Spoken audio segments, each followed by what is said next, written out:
ఓం శ్రీ గురుభ్యో నమ. మీ యొక్క గృహంలో లక్ష్మీదేవి అనుగ్రహం సంపూర్ణంగా ఉండాలి అంటే మరి ఏ పరిహారాలు చేయాలి అనే సందేహాలు చాలామందికి వస్తూ ఉంటాయి. ఈ యొక్క వీడియోలో ఆ పరిహారాలు ఏంటో తెలుసుకుందాం. మీ గృహంలో లక్ష్మీదేవి అనుగ్రహం సంపూర్ణంగా ఉండాలి అంటే మరి ఈ యొక్క పరిహారాలు పాటించాలి. మానవ జీవన శైలిలో ఎవరు ఎంత కష్టపడినా డబ్బు కోసమే అండి. అయితే ఇప్పుడు అన్ని డబ్బుతోనే ముడిపడి ఉన్నాయి. కొంతమందికి ఎంత కష్టపడినా ఫలితం ఉండదు. వచ్చిన డబ్బులు వచ్చినట్టే వచ్చి ఖర్చు అయిపోతూ ఉంటాయి.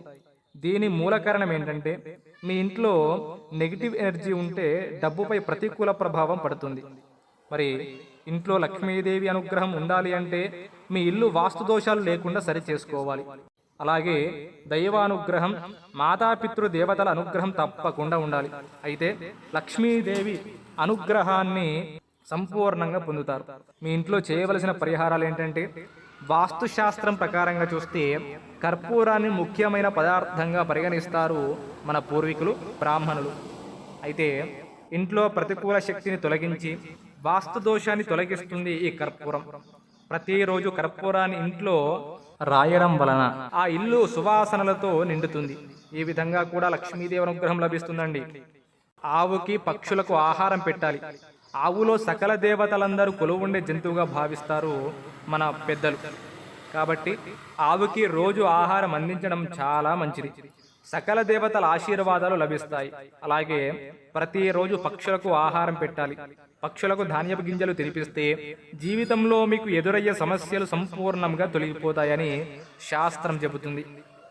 ఇంట్లో లక్ష్మీదేవి కటాక్షం పొందాలి అంటే ప్రతిరోజు సాయంత్రం ఆవు నూనె దీపం వెలిగించి అందులో 2 లవంగాలు వేయాలి.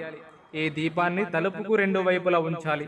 ప్రతి శుక్రవారం ప్రాతకాలమున ఆవు నెయ్యితో దీపారాధన వలన లక్ష్మీదేవి అనుగ్రహం పొందుతారు. అలాగే ప్రతి శుక్రవారం ప్రాతకాలమున దీపం వెలిగించిన వెంటనే ఓం శ్రీ మాత్రే నమః ఈ మంత్రాన్ని 108 సార్లు జపించడం ద్వారా సంపూర్ణమైనటువంటి లక్ష్మీదేవి అనుగ్రహాన్ని పొందుతారు.